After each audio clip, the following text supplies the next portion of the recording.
Hello बच्चों, मैं हूँ विमल प्रताप। हम लोग ह्यूमन फिजियोलॉजी पढ़ रहे थे। ह्यूमन फिजियोलॉजी का चैप्टर 4 चल रहा था, लोकोमोशन एंड मूवमेंट चल रहा था। ठीक है, लोकोमोशन मूवमेंट हम लोगों ने पढ़ लिया था। ठीक है, एक में फर्स्ट वाले पार्ट में हम लोगों ने टाइप्स ऑफ मसल्स के बारे में देखा हुआ था। ठीक है, और सेकेंड पार्ट में जो है मसल कॉन्ट्रैक्शन के बारे में देखा हुआ था। ठीक है, तो मसल्स के बारे में तो ओवरऑल हम लोगों का सारा जो है कॉन्सेप्ट क्लियर हो चुका है। अब हम लोग जो है नेक्स्ट इसी का ही लोकोमोशन एंड मूवमेंट का ही नेक्स्ट टॉपिक पढ़ने वाले हैं, स्केलेटल सिस्टम। ठीक है, तो आज हम लोग जो है स्केलेटल सिस्टम के बारे में डिटेल में देखेंगे कि क्या क्या टॉपिक्स इसके अंदर हमको पढ़ना होता है। ठीक, फिर उसके बाद जो है हम लोग इसी में ही हम लोग देखेंगे लोकोमोशन एंड मूवमेंट के कितने टाइप के डिसऑर्डर हो सकते हैं, डिसऑर्डर्स इनके जो है कितने डिसऑर्डर्स हो सकते हैं उसके बारे में भी जो है हम लोग डिस्कस कर लेंगे। ठीक है, इसी लेक्चर के अंदर। ठीक, तो चलिए स्टार्ट करते हैं हम लोग लोकोमोशन एंड मूवमेंट का सब topic, that is skeletal system. ठीक है, अब स्केलेटल सिस्टम की बात करते हैं अगर हम लोग, तो देखिए स्केलेटल सिस्टम क्या करता है भाई, ये क्या करता है, हमारे बॉडी का फ्रेमवर्क बनाता है, हमारे बॉडी का फ्रेमवर्क बनाता है। देखो यहाँ पर आपको एक ढांचा दिख रहा है। ठीक है, ये एक ढांचा आपको दिख रहा है ना, मैंने बना करके रखा हुआ है यहाँ पे ऑलरेडी।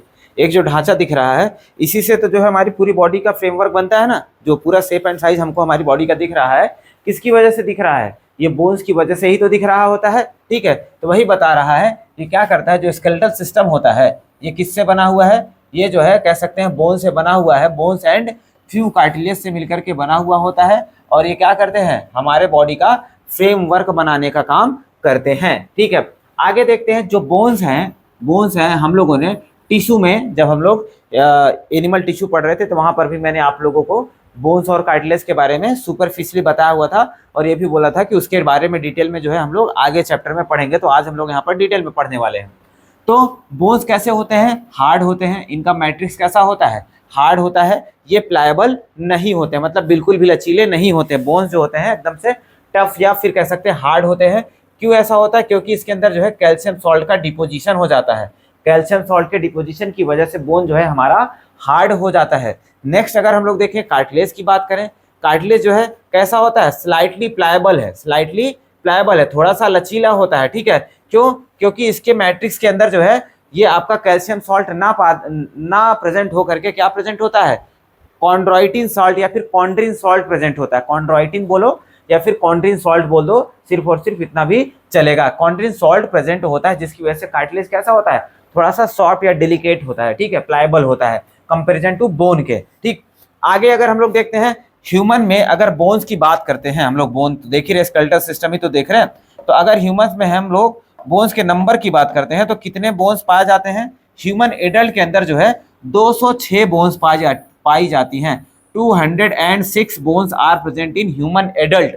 लेकिन वहीं फीटस की बात करते हैं, जब बच्चा जो है कह सकते हैं माँ के गर्भ में है, या फिर कह सकते हैं just it is going to be delivered. ठीक है, डिलीवर होने वाला है, उस टाइम पीरियड पे जो है अगर बच्चे के हम लोग अंदर बोन्स की काउंटिंग करके देखते हैं तो लगभग 306 बोन्स होती है इनटू आर फीटस। ठीक है, आगे देखते हैं बोन्स जो है 206 जो है ह्यूमन एडल्ट में पाई जाती हैं। तो इनको भी जो है दो कैटेगरी में डिवाइड किया गया है। एक तो होती है एक्सियल बोन, एक क्या होती है, एक्सियल बोन होती है, और दूसरी होती है अपेंडिकुलर बोन्स। एक्सियल बोन क्या होती है, एक्सियल बोन को अगर मैं बताना चाहूँ आपको, मान लीजिए हमारा ये यहाँ डायग्राम बना हुआ है ना, देखो यहाँ पर ये जो आपका स्कल दिख रहा है ये एक्सियल है, मतलब कह सकते हैं जो ऊपर से सीधी रेखा में जितनी हड्डियां एक लाइन में लगी हुई हैं, ये जो है इनको बोलते हैं हम लोग एक्सियल बोन। ठीक है, देखो ये स्कल हो गया आपका, उसके बाद ये वर्टिब्रल कॉलम हो गया, पीछे से ये रिब्स हो गई। ठीक है, ये रिब्स हो गई, ये सब क्या होते हैं, ये आपके आ जाते हैं किस में, ये आपके आ जाते हैं एक्सियल बोन में। किस में आ जाते हैं, एक्सियल बोन में। उसके बाद आता है अपेंडिकुलर। अपेंडिकुलर का मतलब ही क्या होता है, अपेंडेजेस से लिया गया है। अपेंडेजेस मतलब हाथ पैर वगैरह ये सब को जो है अपेंडेजेस बोला जाता है। तो जो हाथ वगैरह को बना रहा होगा, पैर वगैरह को बना रहा होगा, उसको हम लोग क्या बोलेंगे, अपेंडिकुलर स्केलेटन बोलते हैं। तो आपको याद क्या रखना है इसमें, एक्सियल स्केलेटन में जो एक्सिस है उसमें जो है कितने स्केलेटन पाए जाते हैं, तो नियरली 80 बोन्स पाए जाते हैं। कितनी हड्डियां हैं, 80 हड्डियां पाई जाती हैं एक्सियल स्केलेटन में। वहीं अपेंडिकुलर की बात करते हैं अगर हम लोग, तो अपेंडिकुलर में जो है 126 बोन्स पाई जाती हैं, 126 हड्डियां पाई जाती हैं। अब दोनों को जोड़ दोगे तो कितना हो जाएगा, 206 बोन्स हो जाता है। अब एक चीज मैं आप लोगों का डाउट क्लियर कर देता हूँ। जैसे मान लो कोई बच्चा ये भी सोच रहा होगा कि सर बच्चे में 306 हड्डियां थी, तो क्या कुछ हड्डियां गल गई क्या बड़े होते होते? गल नहीं जाती हैं भाई। यहाँ पर क्या होता है, बहुत सारी हड्डियां छोटे छोटे पार्ट में टूटी रहती है। जब हम लोग बचपन में या फिर जब छोटे होते हैं, माँ के गर्भ में होते हैं या फिर बच्चे होते हैं, तो छोटी छोटी पार्ट में हड्डियां टूटी रहती हैं। लेकिन जैसे जैसे हम लोग बड़े होते हैं ना, वहां पर एक कैल्शियम सॉल्ट का मोर डिपोजिशन होते जाता है और धीरे धीरे वो हड्डियां भी आपस में सॉलिडिफाई हो जाती हैं, जुड़ जाती हैं, जिसकी वजह से अब वो जो 4 हड्डियां थी वो जुड़ करके एक हड्डियां बन जाती हैं, जिसकी वजह से नंबर उनका क्या हो जाएगा, धीरे धीरे कम हो जाता है। ठीक है, आगे देखें अगर हम लोग आगे, तो अब हम लोग एक एक करके देखेंगे। पहले एक्सियल स्केलेटन देख लेंगे, फिर अपेंडिकुलर देखेंगे। तो पहले जो है हम लोग एक्सियल देखते हैं। देखो एक्सियल में मैंने क्या बताया था, एक्सियल में मैंने क्या बताया था कि जो सेंट्रल एक्सिस से जुड़ी हुई हड्डियां होती है उनको हम लोग जो है एक्सियल स्केलेटन बोल देते हैं। डायग्राम से मैंने आपको यहाँ पर दिखाने की कोशिश करी है, एकदम बहुत डिटेल में देखेंगे, आपका जो है एकदम से डाउट क्लियर होने वाला है। स्केलेटल सिस्टम तो कभी भूल लेने वाले आप लोग। ठीक है, तो एक्सियल में देखो जो ये थोड़ा सा डार्क ब्लू हुआ है, ये देखो ये जितना डार्क ब्लू हुआ है, मतलब डार्क ब्लू तो नहीं है, स्काई ब्लू है, लेकिन आपको अलग दिख रहा होगा। ये सारी बोन जो सफेद है उनसे हट करके आपको दिख रहा होगा, इसको क्या बोलते हैं, एक्सियल बोन बोलते हैं। अब इसमें क्या क्या आता है देखो, स्कल आ जाएगा आपका, उसके साथ में वर्टिब्रल कॉलम पीछे की तरफ से आ जाएगा, और आगे की तरफ से क्या आ जाएगा, रिब केज आ जाएगा। ठीक है, जिसको हम लोग थोरेसिक केज भी बोलते हैं, रिब केज आ जाएगा। और इसी के ऊपर जो है ये एक स्पेशल हड्डी लगी होती है जिसको हम लोग बोलते हैं स्टर्नम। तो इसको भी हम लोग आगे अभी देखेंगे। ठीक है, और हमारे गले में एक हड्डी होती है, गले में एक हड्डी होती है जिसको हाई वाइड बोन भी बोलते हैं। ठीक है, या फिर इसी को हम लोग जो है लैरिंगियल स्केलेटन भी बोल दिया करते हैं। लेकिन यहाँ पर एक्चुअली में ये ऐसे यू शेप बोन होती है, एक यू शेप ऐसे बोन होती है, यहाँ पर ऐसे अटैच है, यहाँ पर ऐसे अटैच है, जिसको हाई वाइड बोन भी बोलते हैं। अभी हम लोग आगे देखने वाले हैं। ठीक है, तो आपको एक्सियल स्केलेटन यहाँ पर दिख गया है, कौन कौन सा पार्ट से मिलकर के एक्सियल स्केलेटन बना हुआ होता है। ठीक है, आई होप आपको एकदम मस्त क्लियर हो गया होगा। आगे देखते हैं। आगे अगर देखें एक्सियल स्केलेटन के पार्ट अगर देख लेते हैं, तो एक्सियल स्केलेटन में पीछे हम लोगों ने क्या देखा था भाई, स्कल होता है, स्कल देखा था हम लोगों ने, स्टर्नम या फिर हम लोगों ने रिब केज के बारे में देखा हुआ था। तो स्टर्नम और रिब केज दोनों हो जाते हैं, और उसके साथ में वर्टिब्रल कॉलम, उसके साथ में वर्टिब्रल कॉलम। और यहाँ नीचे पे मैंने जो है कुछ स्पेशल हड्डियां बताई हैं। एक तो हो जाता है आपका हाई वाइड बोन, जो गले वाला था, ये यहाँ पर ये वाला गले वाला बोन था, ये था। उसके साथ में हमारे स्कल के अंदर ही जो है कुछ ईयर ऑसिकल्स, या कान के अंदर कह सकते हैं, कुछ हड्डियां पाई जाती हैं। ठीक है, हमारे 2 कान होते हैं, तो प्रत्येक कान में जो है 3-3 हड्डियां पाई जाती हैं, 3-3 हड्डियां पाई जाती हैं, मैलियस, इनकस और स्टेपीज। मैलियस, इनकस और स्टेपीज, ये सबका डायग्राम भी दिखाऊंगा, आप घबराइएगा मत, ये सबका डायग्राम भी मैं दिखाने वाला हूँ। ठीक है, तो ये 6 हड्डियां तो आपके दोनों कान के मिलाकर के हो गई 6 हड्डियां। हाई वाइड बोन एक ही होता है, हाई वाइड बोन एक ही होता है, जिसको हम लोग लैरिंगियल स्केलेटन भी बोल रहे थे। तो सबसे पहले अगर स्कल की बात करते हैं, तो स्कल में टोटल 29 हड्डियां हैं, स्कल में टोटल 29 हड्डियां हैं।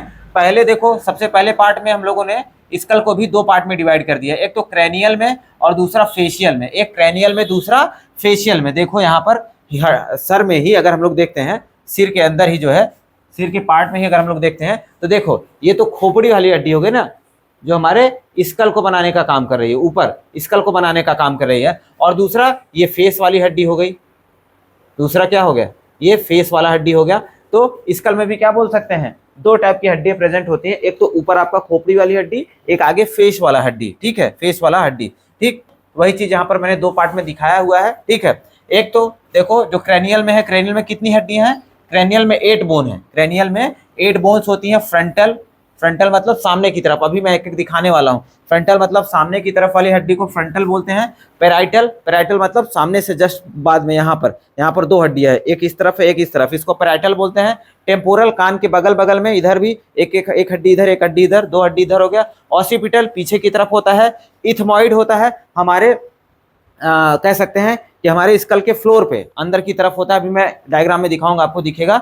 और स्फिनॉइड बोन होता है, स्फिनॉइड बोन होता है हमारे आँख, जो आँख की ऑर्बिट होती है इसके पीछे होता है स्फिनॉइड बोन। ठीक है, तो ये टोटल हड्डी मिलाकर अगर क्रैनियल में देखें तो कितना, 8, 1 2 3 4 5 6 7 8 हड्डियां हो गई हमारे क्रैनियम में। और उसके बाद फेशियल की बात कर रहा है, फेशियल में मैक्सिला हो गया।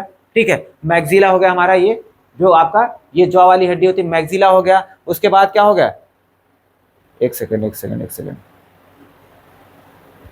हाँ, उसके बाद क्या आ गया, उसके बाद क्या हो गया, पैलेटाइन हो गया, पैलेटाइन बोन हो गया हमारा ये अंदर जो क्या बोलते हैं हमारा ये अपर जॉ के अंदर वाले पोर्शन में जो है जो हड्डी पाया जाता है उसको पैलेटाइन हड्डी बोलते हैं। ठीक है, देखो डायग्राम में भी मैं आपको दिखा देता हूं।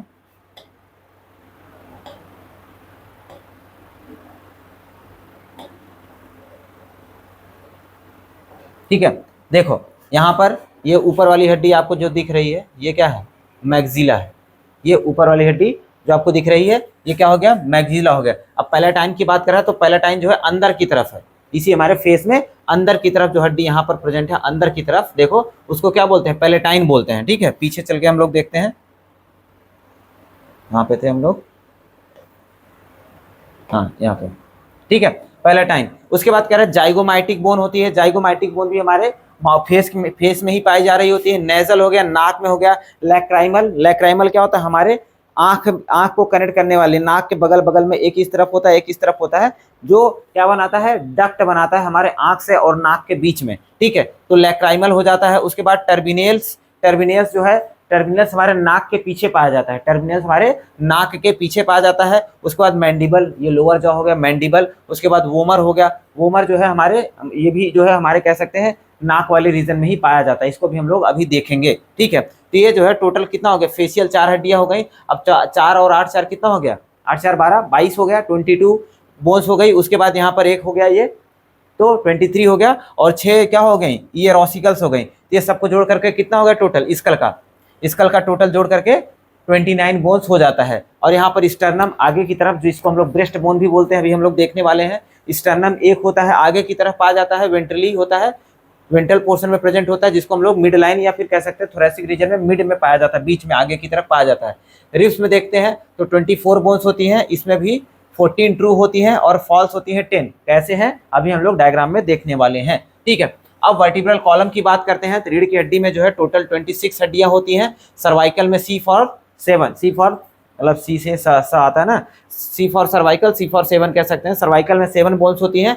T for thoracic, T for 12 बोल सकते हैं, थोरेसिक में 12 होती हैं। लंबर 5 इन नंबर, लंबर कितना है, 5 है, लंबर 5 इन नंबर। सैक्रल, सैक्रल का S कैसा दिख रहा है, सैक्रल का S 5 के जैसा दिखता है, तो सैक्रल होती कितनी है, 5 होती हैं। कितनी होती हैं, 5 होती हैं, लेकिन ये फ्यूज होकर के बाद में एक ही बन जाती हैं। ठीक है, फ्यूज होकर के 1 बन जाती हैं। कॉक्सियल में 4 हड्डियां होती हैं। C फॉर कह सकते हैं, C से कॉक्सियल, C से CH से चा बोलते हैं ना हम लोग, ऐसा याद रख सकते हो लोग। तो C से कॉक्सियल, C से 4 भी बोल सकते हैं। ठीक है, ऐसे मैं अपने समझ से याद किया हूँ, वो आपको बता रहा हूँ मैं। तो कॉक्सियल भी 4 होती हैं, लेकिन ये भी क्या होती हैं, फ्यूज होकर के 1 हो जाती हैं। और इन्हीं को हम लोग टोटल जोड़ देंगे तो कितनी हड्डियां हो जाती हैं, टोटल 80 बोन्स हो जाती हैं। अब हम लोग एक एक करके देखेंगे, पहले स्कल से शुरू करेंगे। अब देखो हमारा स्कल जो है, स्कल जो होता है हमारा वर्टिब्रल कॉलम से, वर्टिब्रल कॉलम की जो पहली हड्डी होती है उससे जुड़ा हुआ होता है। वर्टिब्रल कॉलम की पहली हड्डी को हम लोग एटलस बोलते हैं। देखो इसको पहले क्लियर कर लेते हैं, फिर हम लोग स्कल बोन के बारे में देखेंगे। ठीक है, स्कल जो होता है हमारा वर्टिब्रल कॉलम से जुड़ा हुआ होता है, कौन से, पहली बोन से, जिसका नाम होता है एटलस। एटलस के साथ में जुड़ा हुआ है, देखो यहाँ पर ये पहली बोन है, ये पहली बोन है, इसके साथ हमारा एटलस जुड़ा हुआ होता है। ठीक है, with the help of 2 occipital condyle. देखो पीछे की हड्डी को हम लोग क्या बोले थे, ऑसिपिटल लोब। ऑसिपिटल लोब होता है पीछे की तरफ, तो ऑसिपिटल लोब में जो है 2 ऐसे नॉच लगे होते हैं। देखो ये ऑसिपिटल लोब है, ये पीछे की तरफ जो है 2 ऐसे नॉच लगे हुए होते हैं। नॉच मतलब खांचा कह सकते हैं हम लोग, ऐसे 2 नॉच ऐसे उखड़े हुए, खुंडी जैसे ऐसे थोड़े से उठे हुए पोर्शन लगे होते हैं। और यहाँ पर एटलस के अंदर, एटलस वाली हड्डी को अगर हम लोग बना दें तो एटलस में 2 ऐसे खाली जगह भी पाई जाती हैं। अब इसी खाली जगह में जो है ये जाकर के हमारा स्कल जाकर के सेट हो जाता है। ठीक है, ये जाकर के स्कल सेट हो जाता है। इसी वजह से अब हमारे स्कल के अंदर जो है 2 कॉन्डाइल पाया जा रहा है, एक इस तरफ एक इस तरफ पाया जाता है। ठीक है, 2 ऑसिपिटल कॉन्डाइल पाया जाता है। इसी वजह से ह्यूमन स्कल को क्या बोलते हैं, डाइकॉन्डाइलिक स्कल बोला जाता है। और कुछ लिविंग बींग्स या फिर कुछ एनिमल्स मोनोकॉन्डाइलिक होते हैं, जिनके अंदर क्या होगा, एक ही कॉन्डाइल पाया जाता होगा, जैसे एग्जाम्पल के लिए रेप्टाइल एंड बर्ड। तो ये इंपॉर्टेंट है, इसको ध्यान देना है आपको कि कौन मोनोकॉन्डाइलिक होता है, कौन डाइकॉन्डाइलिक होता है। तो ह्यूमन कैसे हैं, डाइकॉन्डाइलिक होते हैं, ह्यूमंस डाइकॉन्डाइलिक होते हैं। अब ये कैसे डाइकॉन्डाइलिक हैं, आई होप आपको क्लियर हो गया होगा। ऑसिपिटल कॉन्डाइल में 2 कुंडी जैसे स्ट्रक्चर निकले हैं, जो कि जा करके पहले वर्टिब्रे में, एटलस में जाकर के अटैच होते हैं, जिसकी वजह से हमारा कह सकते हैं हमारा सिर जो है हमारे शरीर के ऊपर टिका हुआ होता है। ठीक है, अब एक एक करके देखते हैं हम लोग। स्कल में देख लेते हैं, ये क्रैनियल हो गया पीछे वाला, ये फेशियल हो गया आगे वाला, ठीक है, ये हो गया। अब क्रैनियल की बात करते हैं तो क्रैनियल में हम लोगों ने देखा था कितनी हड्डियां थी, गिन लेते हैं यहीं पर। पैराइटल 2 हो गया, ठीक है, पैराइटल कितनी होती है, पैराइटल 2 होती है। ऑसिपिटल 1 होता है, टेम्पोरल 2 होता है, स्फिनॉइड 1 होता है, ठीक है, इथमॉइड 1 होता है और फ्रंटल भी 1 होता है। तो टोटल जोड़ लो, 1 2 3 4 5 6 7 8 हड्डियां होती हैं क्रैनियल में ना, यही देखा था हम लोगों ने। देखो फ्रंटल आगे वाला, देखो ये फ्रंटल क्या है, आगे वाली हड्डी है। उसके बाद पैराइटल, ये जस्ट पीछे वाला, ये इस तरफ भी है, ठीक है, ये जस्ट यहाँ पे वाला, ये जो ऊपर की तरफ दिख रहा है, इसको हम लोग क्या बोलते हैं, पैराइटल बोलते हैं, ठीक है। टेम्पोरल, कान के बगल वाला टेम्पोरल, देखो कान के बगल वाला टेम्पोरल यहाँ पर दिखाया जा रहा है, यहीं पर कान होगा आपका, ठीक है। ऑसिपिटल पीछे वाला है, ऑसिपिटल हमारा पीछे वाला है। स्फिनॉइड की बात कर रहे हैं तो स्फिनॉइड देखो मैंने क्या बताया था, फ्लोर पे, स्कल के फ्लोर पे देखो अंदर की तरफ दिखा रहे, देखो ये ऐसे इस तरफ से लेकर के उस तरफ तक फैला हुआ है, ऐसे कह सकते हैं, ऐसे इस तरफ से लेकर के उस तरफ तक फैला होता है, ठीक है, दोनों, मतलब यहाँ से यहाँ तक जो है इस तरफ से इस तरफ तक वो फैला होता है अंदर की तरफ से, ठीक है, भीतर से गया हुआ रहता है। अब यहाँ पर जो इथमॉइड है, इथमॉइड क्या होता है, आंख के पीछे वाली हड्डी होती है इथमॉइड जो है, देखो यहाँ पर ये इथमॉइड जो है, यहाँ पर आंख रहा होगा, ऐसे यहाँ पर आंख रहा होगा, तो आंख के जस्ट पीछे वाली जो है हड्डी होती है उसको हम लोग इथमॉइड बोन बोल देते हैं, ठीक है। ये आपको क्रेनियल की 8 हड्डियां आपको दिख गई होंगी, ठीक है। आगे देखें अगर हम लोग, अब देखो एक चीज मैं आपको बताना चाहता हूँ यहाँ पर, एक चीज, ये जितना सारा नाम लिखा है वो आपको नहीं देखना है, मैं सिर्फ आपको ये बताना चाहता हूँ, ये सारी जो हड्डियाँ थी, ये पीछे वाली हड्डी थी, क्या था, ऑसिपिटल बोन था, ठीक है, ये क्या था, ये आपका पेराइटल बोन था, ये आपका टेम्पोरल है, देखो सबका नाम लिखा है, ये पेराइटल है, ये फ्रंटल है, ये देखो पेराइटल लग गया, पीछे वाला ऑसिपिटल हो गया, ठीक है। तो अब ये सब बोन्स जो होती हैं वो जुड़ी कैसे होती हैं आपस में, ये इनका जुड़ाव कैसा होता है, तो देख रहे हैं आपको इससे क्रैक जैसा स्ट्रक्चर दिख रहा है, ये जो क्रैक जैसा स्ट्रक्चर दिख रहा है इनको हम लोग बोलते हैं सूचर्स, क्या बोलते हैं, सूचर्स बोला जाता है। तो हम लोग ये कह सकते हैं जो क्रेनियल बोन्स होती है उनके बीच में जो ज्वाइंट पाया जाएगा, उनके बीच में जो ज्वाइंट्स पाया जाता है उसको हम लोग नॉर्मली, वैसे तो फाइबरस ज्वाइंट है, कैसा है, फाइबरस ज्वाइंट होता है, लेकिन इस फाइबरस ज्वाइंट को हम लोग क्या बोलते हैं, सूचर्स बोलते हैं। आपको याद रखना है क्रेनियल बोन्स किसकी मदद से जुड़ती हैं, सूचर्स की मदद से। ये ऐसा जो आपको एक क्रैक दिख रहा है ना, ये क्रैक एक दूसरे में ऐसे फिट हो जाते हैं जिससे जो है हड्डियां इमूवेबल हो जाती हैं, ठीक है। और फाइबरस ज्वाइंट है तो फाइबरस ज्वाइंट वैसे भी कैसा होता है, इमूवेबल ज्वाइंट होता है, मतलब ये मूव नहीं करता है, ठीक है।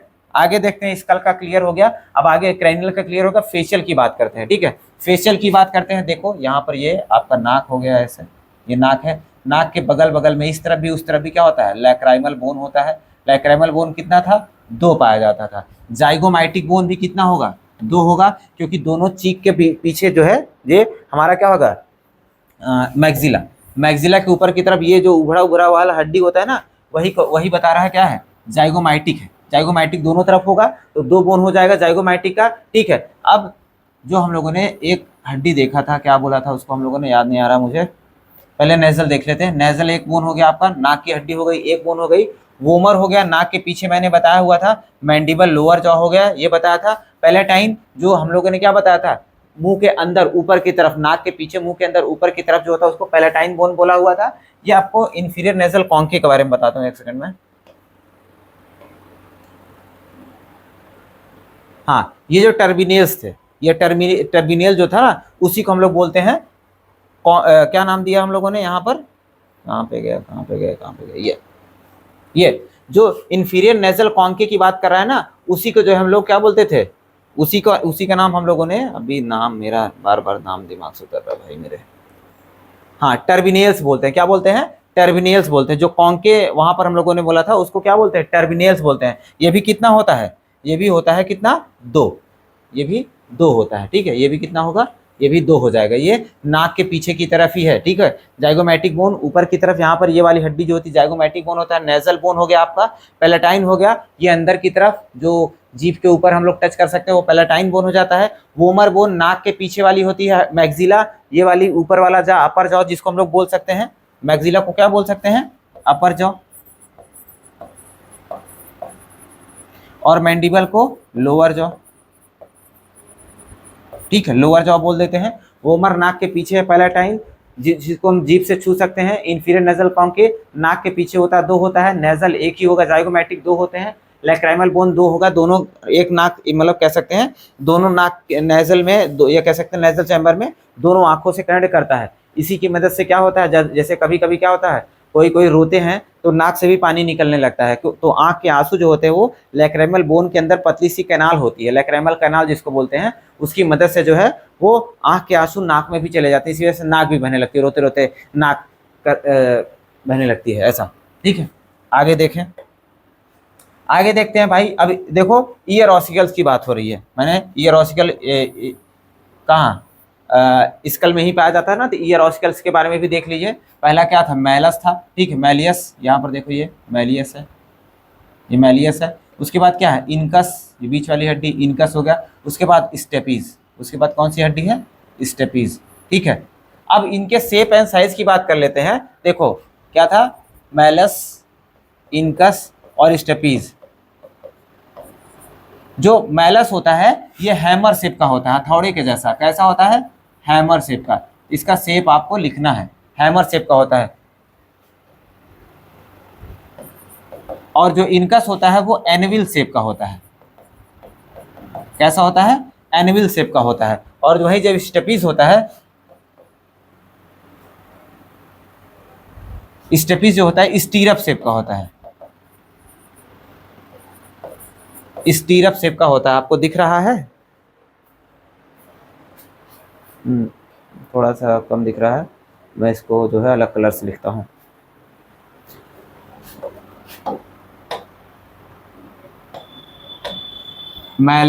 जो मैलियस होता है वो कैसा है, हैमर शेप का दिखता है,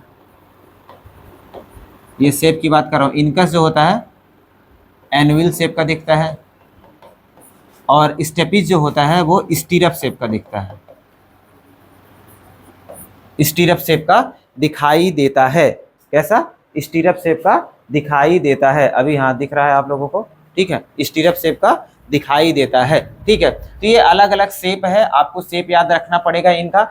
तो अगर आपको इनको जो है याद करने का एक मैट्रिक बता देता हूँ, हम लोगों ने जब पढ़ा हुआ था, देखो मैलस, मैलियस, इनकस और स्टेपीज 4 हड्डियां हैं।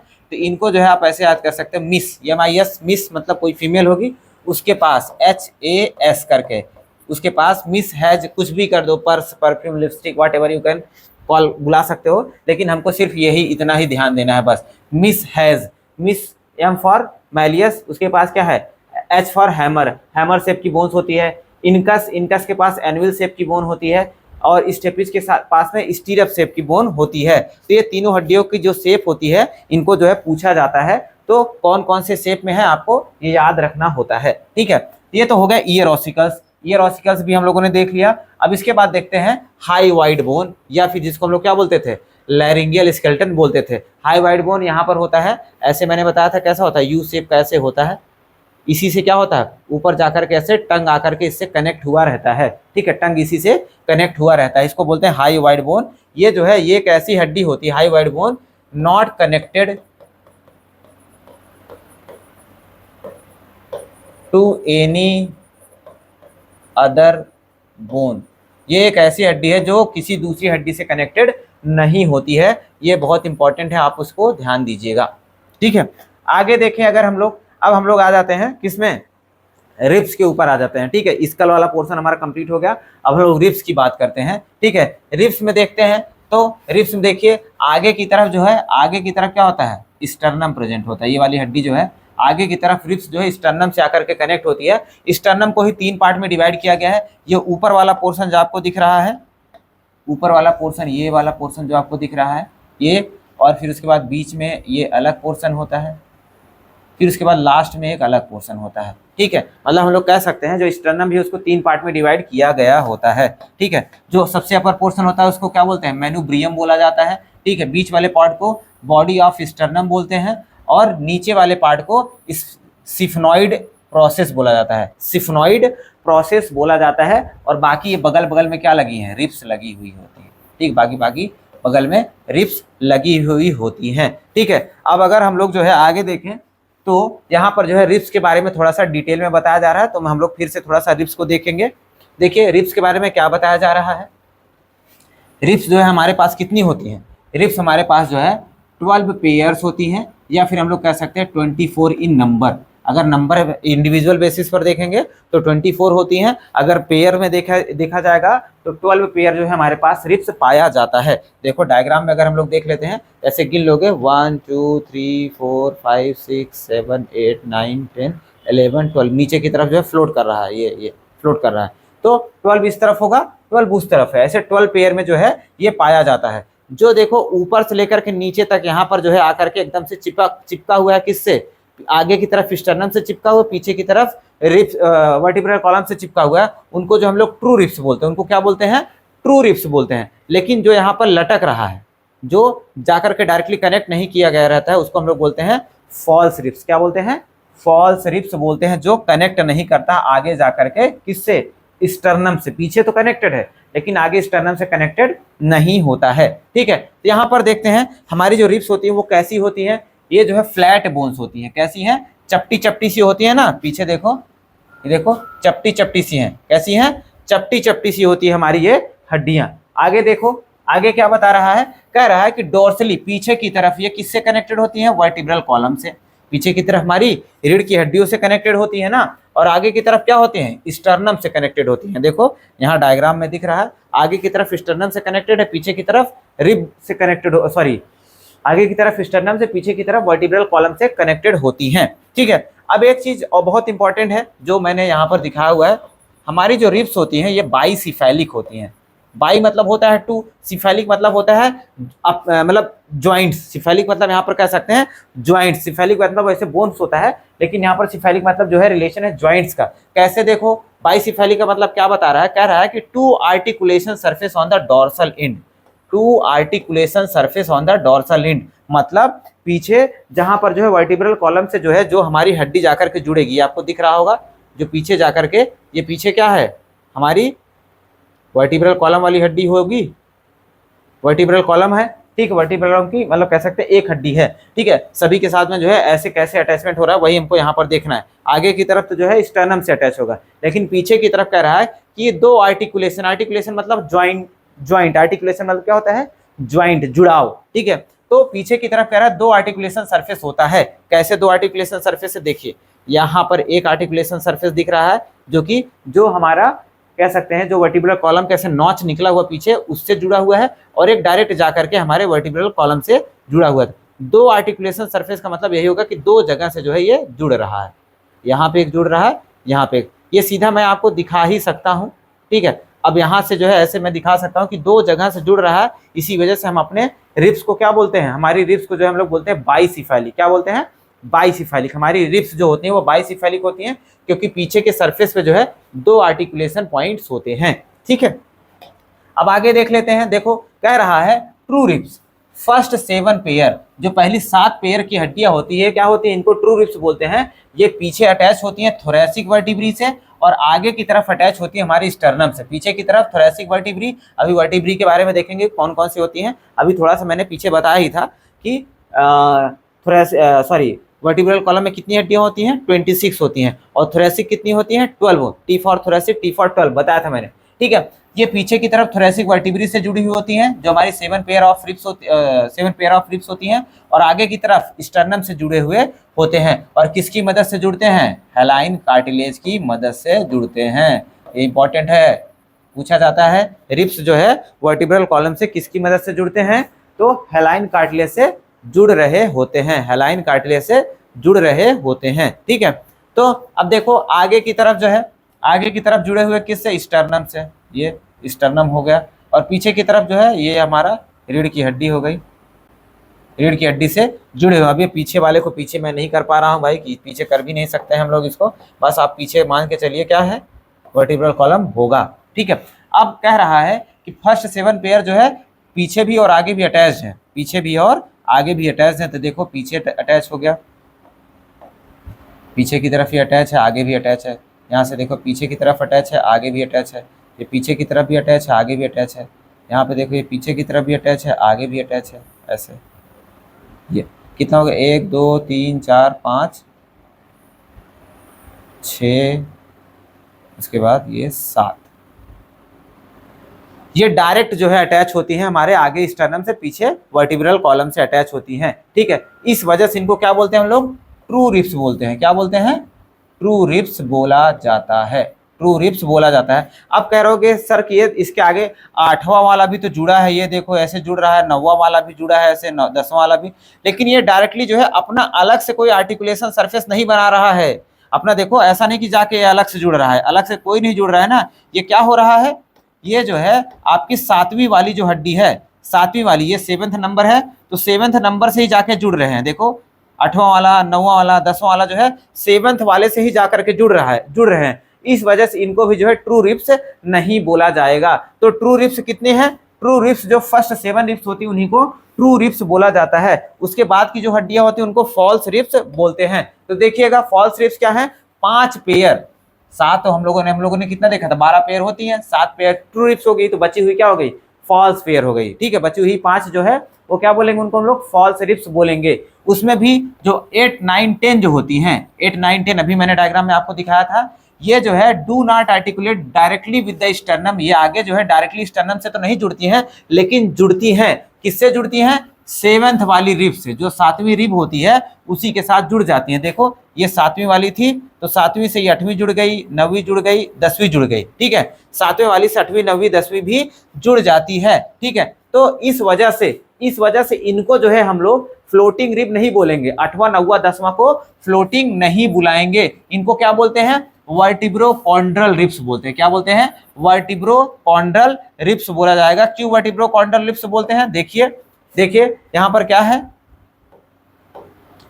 पीछे की तरफ तो वर्टिब्रल कॉलम से जुड़ा है, लेकिन आगे आकर के यहाँ पर कार्टिलेज है, यहाँ पर क्या है? कार्टिलेज है, उसी से जुड़ जा रहा है, ये कार्टिलेज से ही चिपक जा रहे हैं। इसी वजह से इसको क्या बोलते हैं? कॉन्ड्रो मतलब होता है कार्टिलेज, इसी वजह से इसको बोलते हैं वर्टिब्रोकॉन्ड्रो रिब्स बोलते हैं। वर्टिब्रोकॉन्ड्रल या वर्टिब्रोकॉन्ड्रो रिब्स बोला जाता है, वर्टिब्रोकॉन्ड्रल रिब्स बोला जाता है 8वें, 9वें, 10वें वाले को। लेकिन वहीं पर जो लास्ट 2 पेयर है, जैसे 11th हो गया और 12th हो गया, ये आगे की तरफ जुड़ते ही नहीं है। They do not articulate ventrally, आगे की तरफ जुड़ते ही नहीं है, इसी वजह से इनको क्या बोलते हैं? फ्लोटिंग रिब्स बोला जाता है, फ्लोटिंग रिब्स बोला जाता है। नोट पॉइंट में क्या बता रहा है? क्या कह रहा है? कह रहा thoracic vertebrae ribs and sternum form the rib cage. Thoracic vertebrae, sternum and ribs. देखो कहने का तात्पर्य यह है, थोरैसिक वर्टिब्री, यहाँ पर देखो ये वर्टिब्री हो गया हमारा, सॉरी रिब्स हो गया, माय मिस्टेक, दिमाग में पता नहीं क्या चल रहा है। ये पीछे वर्टिब्री थोरैसिक वर्टिब्री मान लो, जहाँ से जो है रिब्स अटैच होती हैं, ये थोरैसिक वर्टिब्री हो गया, आगे की तरफ स्टर्नम हो गया, और ये क्या हो गई? रिब्स हो गई। ये तीनों मिल करके क्या बनाती हैं? Rib cage. ये पूरा क्या हो गया? आपका थोरैसिक केज, या फिर इसी को क्या बोलते हैं? रिब केज बोलते हैं। तो रिब केज बनाने में कौन कौन जिम्मेदार है? स्टर्नम, रिब्स और पीछे से वर्टिब्रल कॉलम। ठीक है, वही चीज आगे बता रहा है यहाँ पर कि थोरैसिक वर्टिब्री और रिब्स और स्टर्नम मिलकर के क्या बनाते हैं? रिब केज बनाने का काम करते हैं। ठीक है, यहाँ तक आपको क्लियर हो गया होगा रिब केज कैसे बनता है, फॉल्स रिब्स क्या होते हैं, ट्रू रिब्स क्या होते हैं। ठीक है, अब हम लोग वर्टिब्रल कॉलम के बारे में देखने वाले हैं, वर्टिब्रल कॉलम के बारे में देखने वाले हैं। ठीक है, तो वर्टिब्रल कॉलम के बारे में अगर हम लोग देखें, तो हम लोगों ने देखा कि एडल्ट के पास में जो है 26 बोन्स होती हैं। ठीक है, एडल्ट के पास में 26 बोन्स होती हैं, और वहीं चाइल्डहुड में जो है ये 33 बोन्स होती हैं। चाइल्डहुड में ये 33, मतलब रीढ़ की हड्डी भी जो है कह सकते हैं चाइल्डहुड में 33 बोन्स होती है। लेकिन जैसे जैसे ये बड़ी होती जाते हैं हम लोग, वैसे वैसे क्या होता है, ये 33 बोन्स में कुछ बोन्स जो है कोलाइड कर जाते हैं, जुड़ जाते हैं, चिपक जाते हैं। ठीक है, फ्यूज कर जाते हैं, और वो फ्यूज करके कितनी बोन बना लेंगे? 26 बोन बना लेंगे। ठीक है, अब ये प्रेजेंट कहाँ पर होते हैं? डॉर्सली प्रेजेंट होते हैं। देखो मैंने यहाँ पर दिखा हुआ, पीछे की तरफ पाए जाते हैं, हमारे बॉडी में पीछे की तरफ ये जो है पाए जाते हैं। और कहाँ से कहाँ तक फैले हुए हैं? Extended from base of skull and constitute the main framework of the trunk. देखो यहाँ से स्कल से निकला हुआ है, और पूरा ट्रंक जो हमारा धड़ वाला हिस्सा है, इसका मेन पार्ट बनाने का काम करता है। रीढ़ की हड्डी निकाल दो तो आप सीधे खड़े ही नहीं हो पाओगे। ठीक है, तो जो धड़ वाला पोर्शन होता है उसका मेन फ्रेमवर्क बनाने का काम कौन करता है? यही हमारा वर्टिब्रल कॉलम कर रहा होता है। और क्या कह रहा है? Each vertebrae has central hollow neural canal through which the spinal cord passes and protect the spinal cord. देखो कहने का तात्पर्य जो है, अगर एक रीढ़ की हड्डी बनाए हम लोग, ठीक है। देखो यहाँ पर पीछे हम लोग चल लेते हैं, एक रीढ़ की हड्डी तो बनी ही थी यहाँ पर।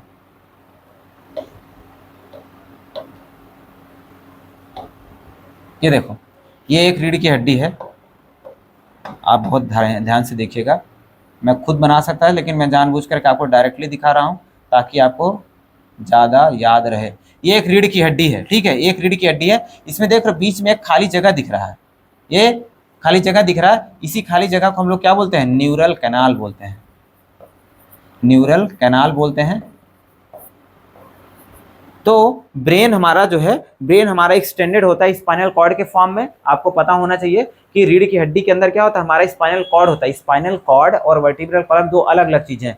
ये हड्डी होता है, उसको बोलते हैं हम लोग वर्टिब्रल कॉलम या वर्टिब्री बोलते हैं। उसके बीच में खाली जगह होती है, हर वर्टिब्री में खाली जगह होगा ऊपर से लेकर के नीचे तक। और उसके अंदर से क्या होगा? उसके अंदर से हमारा स्पाइनल कॉर्ड जो ब्रेन का एक्सटेंडेड पार्ट होता है, ठीक है, ब्रेन का एक्सटेंडेड पार्ट होता है, ब्रेन से निकल करके, वो ब्रेन के टिश्यू से, ब्रेन के सेल से ही बना हुआ है, लेकिन ब्रेन का एक्सटेंडेड पार्ट है जो कि इसी न्यूरल कैनाल के थ्रू जो है ऊपर से लेकर के नीचे तक फैला हुआ होता है, ठीक है, ऊपर से लेकर के नीचे तक फैला हुआ होता है। समझ लो ये ऐसे कैनाल होती है और एक एक हड्डी ऐसे एक दूसरे के ऊपर ऐसे लगी होगी, और इसके बीच में से क्या होता है? न्यूरल कैनाल ब्रेन में से निकल करके नीचे तक गया हुआ होता है, ठीक है, इसी को न्यूरल कैनाल बोलते हैं। अब ये हड्डी के अंदर होता है न्यूरल कैनाल, मतलब न्यूरल कैनाल के अंदर से क्या होता है? हमारा स्पाइनल कॉर्ड जाता है। तब न्यूरल कैनाल या फिर कह सकते हैं जो वर्टिब्री होती है हमारे स्पाइनल कॉर्ड को प्रोटेक्ट भी करने का काम कर रही होती है, ठीक है। तो वही चीज मैंने यहाँ पर लिखा भी है, देखो क्या लिखा है, कह रहा है कि सबके अंदर एक हॉलो न्यूरल कैनाल होता है जहां से स्पाइनल कॉर्ड पास होता है, और ये स्पाइनल कॉर्ड को क्या करते हैं? प्रोटेक्ट भी करने का काम करते हैं, ठीक है। तो यहाँ पर देखो ऐसे मैं बना दूं, यहाँ से मान लो ये ब्रेन रहा होगा आपका, ब्रेन में से निकला होगा स्पाइनल कॉर्ड, ऐसे ये नीचे तक आया होगा यहाँ तक, और ये रीढ़ की हड्डी के अंदर से गुजरा हुआ होगा। अब रीढ़ की हड्डी इसको क्या करेगी? हमारे स्पाइनल कॉर्ड को प्रोटेक्ट करने का काम करेगी, ठीक है। देखो वर्टिब्री के बारे में दिखाया गया है यहाँ पर, देखो ये पूरी वर्टिब्रल कॉलम है, ठीक है, वर्टिब्रल कॉलम है। अब नीचे की तरफ जो है, नीचे की तरफ वर्टिब्रल की दो टाइप की अलग से हड्डियाँ हैं। एक तो ये वाली हो गई जो चिपक करके एक बन जाती है, सैक्रम, जो पहले तो कितनी थी? 5 थी, लेकिन अभी फ्यूज होकर के 1 बन जाती है। और यहाँ पर कोक्सियल होती है जो शुरू में तो 4 थी, लेकिन फ्यूज होकर के 1 बन जाती है, ठीक है। यहाँ पर देखो सारी हड्डियाँ दिखाई है। सर्वाइकल हमेशा, आप एक चीज ध्यान दीजिएगा, अभी हम लोग देखने भी वाले हैं। सर्वाइकल जो है, जो सर्वाइकल बोन होती है वो स्कल के जस्ट बाद से शुरू होती है। सर्वाइकल हमेशा 7 होती है, सर्वाइकल 7 होगी, वो भी हर मैमल में। दुनिया जहान का कौन सा भी तुम मैमल उठा करके देखोगे, उसकी जो गर्दन की हड्डी होती है वो हमेशा कांस्टेंट होगी। सर्वाइकल हमेशा से सबके अंदर 7 ही होती है। थोरेसिक में 12 होती है, लंबर 5 इन नंबर, लंबर में 5 हड्डियां होती हैं। सैक्रम में 5 थी, लेकिन फ्यूज होकर के 1 बन जाती है। और वहीं कोक्सियल में 4 थी, लेकिन फ्यूज होकर के क्या होती है? 1 बन जाती है, पीछे की तरफ प्रेजेंट होता है, ठीक है। ये आपको डायग्राम से एकदम क्लियर हो रहा होगा, ठीक है। आगे देखते हैं, एक एक हड्डियां के बारे में भी यहाँ पर हम लोग देखने वाले हैं। जो पहली बोन होती है उसको हम लोग क्या बोलते हैं? एटलस बोलते हैं। जो कहते हैं हम लोग, जो वर्टिब्रल कॉलम की पहली हड्डी होती है उसको हम लोग क्या बोलते हैं? एटलस बोलते हैं। और हमने क्या देखा था? ये ऑसिपिटल कॉन्डाइल, जो स्कल का ऑसिपिटल कॉन्डाइल था, यहाँ पे स्कल है, इसके पास क्या है? यहाँ पर ऑसिपिटल कॉन्डाइल होगा, यहाँ पर ऐसे इसका ऑसिपिटल कॉन्डाइल होगा। और ये नीचे जो हमारा क्या है? एटलस है। एटलस में क्या होगा? ऐसे स्पेस खाली होगा यहाँ पर, उसी के अंदर क्या होता है? हमारा स्केल आकर के अटैच होता है। और इन दोनों के बीच में जो जॉइंट होता है उसको हम लोग क्या बोलते हैं? अटलैंटो ऑसिपिटल जॉइंट, अटलैंटो ऑसिपिटल जॉइंट। और ये क्या करता है? यस नो मूवमेंट में हेल्प कराता है। जैसे कोई पूछता है, आप कहते हैं यस, आप कहते हैं नो, ठीक है। तो ऐसे ये क्या करता है? यस नो मूवमेंट में हेल्प करवाता है, ठीक है। तो वर्टिब्रल कॉलम की पहली हड्डी कौन है? एटलस है। वर्टिब्रल कॉलम की पहली हड्डी एटलस होती है, जो कि किससे जुड़ती है? ऑसिपिटल कॉन्डाइल से। अभी हम लोग जब स्कल देख रहे थे तो वहां पे भी मैंने आपको बताया। नेक्स्ट हड्डी जो होती है उसका नाम होता है एक्सिस। ये पहली शुरुआती हड्डी है। ये हम लोग सर्वाइकल की हड्डियां पढ़ रहे हैं, मतलब सर्वाइकल की पहली और दूसरी हड्डी का नाम जो है हमारे लिए जरूरी होता है। पहली हड्डी होती है एटलस, और ये किसके ऊपर जाकर के अटैच होती है? एक्सिस के ऊपर। देखो ये एटलस है, देखो यहाँ पर ये स्पेस था जहाँ पर क्या था? ऑसिपिटल कॉन्डाइल आकर के अटैच होता था। ये पहली हड्डी है एटलस, देखो यहाँ से यहाँ तक ये ऐसे एटलस है। ये देखो किससे जाकर के अटैच होता है? एक्सिस से। और एक्सिस के अंदर से सर निब लाइक स्ट्रक्चर निकला हुआ है, जो कि किसके अंदर से होकर के गुजर रहा है? देखो किसके अंदर से होकर गुजर रहा है? ये हमारे, जो हम लोग कह सकते हैं कि जो हमारा एटलस होता है उसमें एक स्पेस होता है, उसमें एक स्पेस होगा जिसके अंदर से ये क्या करेगा, ऐसे जो है निकला हुआ रहेगा, यहाँ से ऐसे निकला हुआ रहेगा, जो क्या करेगा, एटलस और एक्सिस को जोड़ने का काम करेगा। और ये भी क्या कराता है, मूवमेंट कराने में मदद करेगा। और कैसा मूवमेंट करवाता है, कैसा मूवमेंट करवाएगा, ये भी यस नो मूवमेंट करवाता है। और इसके जॉइंट को क्या बोलते हैं, अटलांटो एक्सियल जॉइंट, या फिर इसको जो हम लोग पाइवोट जॉइंट बोलते हैं। पाइवोट जॉइंट जो है ऐसे ऐसे मूवमेंट करेगा, पाइवोट जॉइंट इसको बोला जाता है। ठीक है, तो इसको एटलस और एक्सिस के बीच में जॉइंट बना था, अटलांटो एक्सियल जॉइंट इसको बोल देंगे, या फिर या क्या बोलते हैं इसको, पाइवोट जॉइंट बोलते हैं। और ये क्या करता है, यस नो मूवमेंट करवाता है। ठीक है, तो पहली बोन का नाम एटलस, दूसरी बोन का नाम क्या है, एक्सिस है। उसके बाद तो बाकी सर्वाइकल में 7 हड्डियां थी ही, बाकी जो 5 है उनका नाम हमको नहीं देखना है, कोई जरूरत नहीं है। सर्वाइकल में 7 है, ये कांस्टेंट होती ही इन ऑलमोस्ट ऑल मैमल, लगभग जो है सभी मैमल में ये सेम होती हैं। सर्वाइकल 7 भी रहेंगी, थोरेसिक में 12 होती हैं, ये हम लोगों ने देखा हुआ था, लंबर 5 इन नंबर, सैक्रल 5 होती हैं, फ्यूज होकर के 1 बन जाती हैं, ये तीसरी बार बता रहा हूँ मैं आपको। ठीक है, कॉक्सियल में 4 होती हैं, फ्यूज होकर के 1 बन जाती है। यहाँ डायग्राम में भी मैंने दिखाया हुआ है, आपको दिख रहा होगा, देख लीजिए आप आराम से। हाँ दिख रहा है एकदम बढ़िया से। ठीक है, आगे बढ़ते हैं हम लोग, आगे बढ़ते हैं। आगे क्या आ जाता है भाई, ये हमारा जो है कह सकते हैं पीछे एक्सियल जो है, एक्सियल स्केलेटन खत्म हो गया। ठीक है, अब हम लोग अपेंडिकुलर पे आएंगे, जो हाथ पैर में हड्डियां पाई जाती हैं उसकी बात करने वाले हैं। अपेंडिकुलर स्केलेटन की बात करें अगर हम लोग, तो लिम्ब बोन में, या हाथ या पैर की बात करें, हाथ और पैर दोनों को मिलाकर के क्या बोलते हैं हम लोग, लिम्स बोलते हैं। ठीक, क्या बोलते हैं, लिम्स। ठीक है, लिम्स में टोटल कितनी हड्डियां पाई जा रही हैं, 120 हड्डियां पाई जाती हैं। 4 लिम्ब मतलब हाथ, 4 लिम्ब मतलब हाथ, तो 2 हाथ भी तो 2 होते हैं ना, एक राइट एंड एक लेफ्ट। ठीक है, तो हर एक लिम्ब में जो है 30 हड्डियां पाई जाती हैं, और हमारे पास 2 हाथ होते हैं, तो टोटल कितना हड्डियां पाई जाएंगी, 60 बोन्स पाई जाएंगी। और वहीं हाइंड लिम्ब की बात करते हैं, तो 2 हमारे पैर भी होते हैं, एक पैर में 30 हड्डी, तो 2 पैर में 60, तो 60 कितना हो जाएगा, 120, टोटल 160 बोन्स पाए जाते हैं हमारे लिम्स के अंदर। ठीक है, और उसके साथ में जो है कुछ गर्डल्स बोन्स भी होती हैं। अब गर्डल क्या होते हैं, गर्डल बोन्स ये होती हैं जो कह सकते हैं, मान लो ये हमारा क्या था, सेंट्रल था, ये रिब्स वगैरह था, यहाँ पे रिब्स वगैरह लगा हुआ था। ठीक है, तो इसको हम लोग क्या बोलते थे, एक्सियल बोलते थे, एक्सियल। अब इसी के साथ में जो है अगर हम लोग हाथ पैर अटैच करेंगे, यहाँ पर मान लो ऐसे ही ये हाथ लगा दो, और यहाँ पर क्या करोगे, ऐसे ही यहाँ पर पैर लगाओ। ठीक है, तो अब हाथ और पैर को जो है, जो जोड़ने वाली बोन्स होती हैं, हाथ और पैर को जो जोड़ने वाली बोन्स होंगी, यहाँ पर ये हाथ को जोड़ने का काम करेगा, और यहाँ पर ये पैर को जोड़ने का काम करेगा। जो हाथ और पैर को जोड़ने वाली हड्डियां होती हैं उन्हीं को क्या बोलते हैं हम लोग, गर्डल बोन्स बोलते हैं। ठीक है, तो 2 टाइप के गर्डल हो जाते हैं, यहाँ पर अपर गर्डल हो जाएगा, ये क्या हो जाएगा, लोअर। अपर गर्डल को हम लोग जो है पेक्टोरल गर्डल बोलते हैं, और लोअर गर्डल को हम लोग क्या बोलते हैं, पेल्विक गर्डल बोलते हैं। ठीक है, पेल्विक गर्डल बोला जाता है। ठीक है, यहाँ तक आपको ये क्लियर होना चाहिए। अभी मैं ये सब डिटेल में भी दिखाऊंगा कि अपर गर्डल कैसे बन रहा है, लोअर गर्डल कैसे बनता है, वो सब मैं दिखाने वाला हूँ। ठीक है, अभी हम लोग जो है लिम्स की बात कर लेते हैं पहले, फिर गर्डल के बारे में देखेंगे। ठीक है, अब देखो 4 लिम्स में जो है, जो पहली हड्डी होती है ह्यूमरस, ये वाली हड्डी, जो कंधे वाली हड्डी ये वाली है, ठीक है, मतलब ऊपर वाली हड्डी, इसको ह्यूमरस बोलते हैं। उसके साथ में यहाँ पर 2 हड्डियां होती हैं, एक तो होता है रेडियस, एक होता है अल्ना। ठीक है, रेडियस जो थंब की तरफ से लगा हुआ है उसको हम लोग रेडियस बोलते हैं, और जो इस तरफ लगा होगा उसको अल्ना बोलते हैं। ठीक है, तो 2 हड्डियां होती है हमारे इसके अंदर, ठीक है, बाजू के अंदर, मतलब कूहनी के नीचे में 2 हड्डियां होती हैं। ठीक है, एक रेडियस होता है, एक अल्ना। अब यह मल्टीप्लाई बाय 2 क्यों है, क्योंकि इस हाथ का भी काउंट किया जा रहा है, लेफ्ट एंड राइट दोनों को एक साथ में बताया जा रहा है। और कार्पल की बात करते हैं, जो कलाई की हड्डी होती है, कलाई में कितनी हड्डियां हैं, 8 बोन्स होती हैं। उसके बाद मेटाकार्पल, मेटाकार्पल मतलब जो ये मतलब पंजे की कह सकते हैं, ये इसको क्या बोल सकते हैं हम लोग, हाथ की क्या बोलते हैं, पाम की।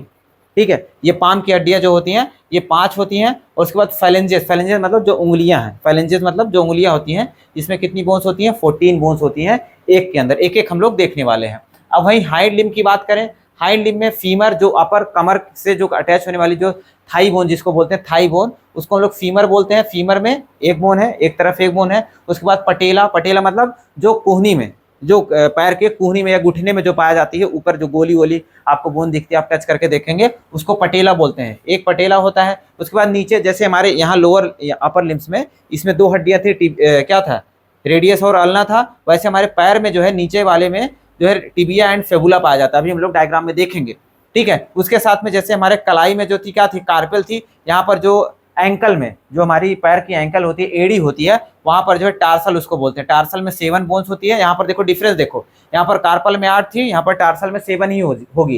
यहाँ पर एक्स्ट्रा बोन कौन आ गया, पटेला आ गया। पटेला बोन इसमें नहीं था, पटेला से कोई रिलेशन नहीं था इसमें, यहाँ पर पटेला बोन आ जाता है, ठीक है। और यहाँ पर टार्सल में 1 बोन कम हो जाता है। उसके बाद मेटा टार्सल, वैसे ही यहाँ पर जैसे पाम बोन थी वैसे यहाँ पैर की बोन मेटा टार्सल भी 5 ही होगी, और फेलेंजेस भी कितने होंगे, 14 ही होंगे, जैसे वहां पर फेलेंजेस 14 थे। ये अपर लिम्ब हो गया और ये लोअर लिम्ब हो गया, या फिर इसको फोर लिम्ब या फिर इसको हाइंड लिम्ब बोल देते हैं, ठीक है।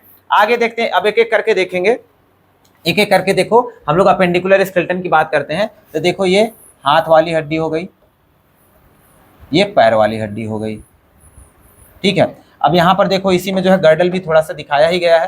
देखो ये पेल्विक गर्डल है, जो क्या करेगा, पैर को जोड़ने का काम करता है, और ऊपर से इसी में रीढ़ की हड्डी आकर के अटैच होती है, दोनों को जोड़ने का काम कर रहा है। और आगे ऊपर की तरफ जो है, उसके ऊपर की तरफ जिसको हम लोग शोल्डर गर्डल बोल रहे हैं, देखो ये स्कैपुला होता है, और आगे की तरफ जो है इसको कॉलर बोन बोलते हैं। स्कैपुला और कॉलर बोन मिल करके क्या बनाते हैं, हमारा शोल्डर गर्डल बनाने का काम कर रही होती है, ठीक है। ये 2 गर्डल हो जाते हैं। अभी हम लोग इसको अलग से भी देख लेंगे, ठीक है, एक एक करके देख भी लेंगे, ठीक। तो सबसे पहले 4 आर्म्स की बात करते हैं। 4 आर्म में हम लोगों ने देखा था ये वाला बोन था, ठीक है, जिसको हम लोग क्या बोलते हैं, ह्यूमरस बोलते हैं। क्या बोलते हैं, ह्यूमरस बोलते हैं। और उसके बाद नीचे की तरफ देखो, यहाँ पर ये वाले में 2 हड्डियां हैं, एक तो होता है रेडियस, एक क्या होता है, अल्ना होता है। रेडियस होता है और एक अल्ना। जो थंब की तरफ है, ये मान लो ये हमारा थंब है, ये क्या हो जाएगा, रेडियस,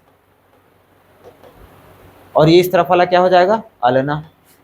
एक रेडियस हो गया, एक अल्ना हो गया। अब यहाँ पर देखो, यहाँ पर क्या होगा, रिस्ट बोन होगा, और उसके बाद ये क्या हो जाएंगे, ये क्या हो जाएगा आपका टार्सल, ये टार्सल हो गया, मेटा टार्सल। उसके बाद ये आगे की फेलेंजेस उंगलियां, देखो अभी आगे दिखा रहा हूं मैं उंगलियां, देखो यहाँ पर देखो, देखो कलाई की हड्डी हो गई ये कलाई की हड्डी है, ठीक है। ये क्या हो गया आपका, कलाई की हड्डी हो गई है, ठीक है। अब कलाई की हड्डी जो है 8 होती है, रिस्ट बोन कितनी होती है, 8 होती है। आपको नाम बिल्कुल नहीं देखना है, कौन सा किस में है, नाम से कोई लेना देना नहीं है, बस आपको रिस्ट बोन ध्यान देना है, कितना होता है, 8 होता है, ठीक है। उसके बाद क्या कर रहा है, उसके बाद पाम या मेटाटार्सल की बात कर रहा है, मेटाटार्सल कितना होता है, 5 होता है। उसके बाद फाइलेंजेस कितने होते हैं, 14 होते हैं। यहाँ पर मैं आपको दिखा देता हूँ। पाम की बात करें, देखो 1 2 3 4 5, यही मिलकर के पाम बनाते हैं, ठीक है।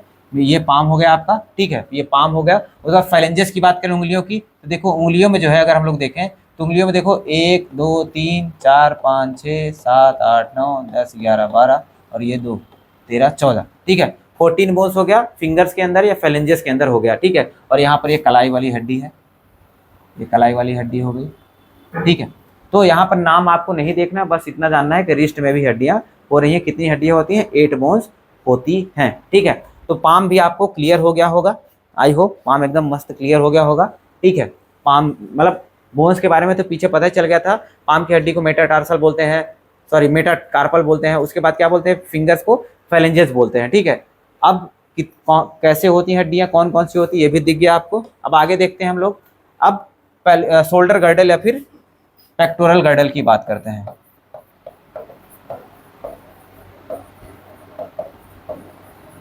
ठीक है, शोल्डर गर्डल या पेक्टोरल गर्डल की बात करते हैं। इसमें देखो 2 बोन्स होती हैं, एक तो होता है आपका ये स्कैपुला, ठीक है, ये ऐसे स्कैपुला लगा होता है, जिसमें आपका ह्यूमरस बोन आकर के ऐड होता है, हाथ वाली हड्डी आकर के ऐड होती है, और ये कनेक्टेड होती है आगे आकर के आपके ये यहाँ से, ये आपके जो क्या नाम था, स्टर्नम था, स्टर्नम से आगे जाकर के ये कनेक्ट होती है, जिसको हम लोग क्या बोलते हैं, क्लेविकल बोलते हैं। और ये क्या बनाता है, हमारा शोल्डर गर्डल बनाता है, या हम लोग इसको बोलते हैं पेक्टोरल गर्डल भी ये बनाने का काम करता है, ठीक है। ये हो गया आपका पेक्टोरल गर्डल। क्या हो गया, पेक्टोरल गर्डल। इसमें 2 हड्डियां हैं, स्कैपुला है और क्लेविकल, आपको ये ध्यान देना है, स्कैपुला एंड क्लेविकल होती हैं, 2 बोन्स होती हैं पेक्टोरल गर्डल के अंदर। अब हम लोग लोअर लिम्स की बात करेंगे।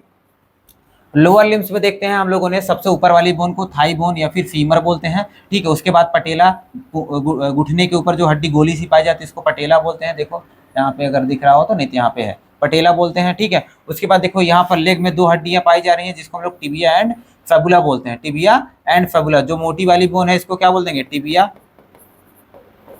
और ये पतली वाली बोन क्या है, फेबुला, ठीक है। उसके बाद क्या आ जाता है, उसके बाद लोअर लेग में देख लेंगे हम लोग, ये सबसे पहले क्या आ जाएगा, एंकल बोन को देखेंगे हम लोग क्या बोल देंगे, टार्सल, ठीक है, टार्सल बोल देंगे। उसके बाद ये मेटाटार्सल, उसके साथ में क्या आ जाएगा, फेलेंजेस आ जाएगा, ठीक, उसके साथ में फेलेंजेस। टार्सल मतलब एंकल बोन, मेटाटार्सल मतलब पाम या फिर कह सकते हैं मतलब पैर वाला, ठीक है, उसका नाम मुझे नहीं याद है, पैर वाला मेटाटार्सल। उसके बाद जो उंगलियां होती है उसको फेलेंजेस बोल देते हैं, ठीक है। देखो यहाँ पर एक एक करके दिखाया गया है।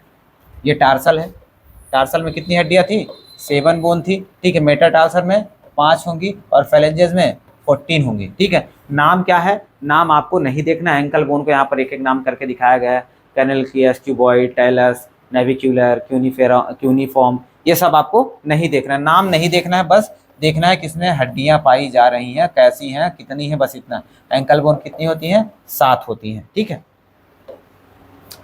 अब देखो पेल्विक गर्डल की बात कर लेते हैं हम लोग। पेल्विक गर्डल में ये बहुत इंपॉर्टेंट है। पेल्विक गर्डल में जो है यहाँ पर देखो 1 हड्डी हो गया, ये 2 हड्डी हो गया और ये 3 हड्डी हो गया। टोटल यहाँ पर 1 हड्डी हो गया, 2 हड्डी हो गया, ये 3 हड्डी हो गया। ये समझ लो ये फ्यूज़ होकर, ये तीनों फ्यूज़ होकर के 1 हड्डी बनाती हैं, ये तीनों फ्यूज़ होकर के 1 हड्डी बनाती हैं। और ये ओवरऑल कलेक्टिवली यहाँ पर जो है एक ज्वाइंट पाया जाता है, यहाँ पर एक ज्वाइंट पाया जाता है जिसको हम लोग बोलते हैं प्यूबिक सिम्फाइसिस, प्यूबिक सिम्फाइसिस बोलते हैं, जो कि कैसा होता है, फाइबरस ज्वाइंट होता है। फाइबरस ज्वाइंट मतलब इमूवेबल ज्वाइंट, ये ज्वाइंट के अंदर मूवमेंट नहीं होता है। और यहीं पर क्या होगा, यहाँ पर देखो ये ऐसे ही जो है, यहाँ से ऐसे हमारा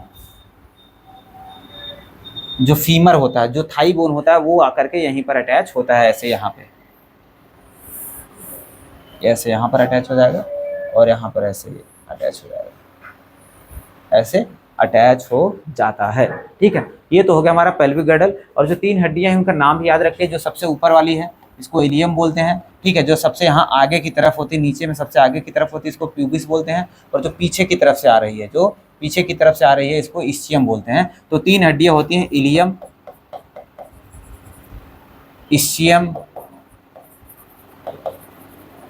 और प्यूबिस, ठीक है। और ये दोनों प्यूबिस आपस में जुड़े हुए होते हैं, जिसको हम लोग क्या बोलते हैं, प्यूबिक सिम्फाइसिस बोलते हैं। अभी मैंने आप लोगों को बताया भी, ठीक है, प्यूबिक सिम्फाइसिस।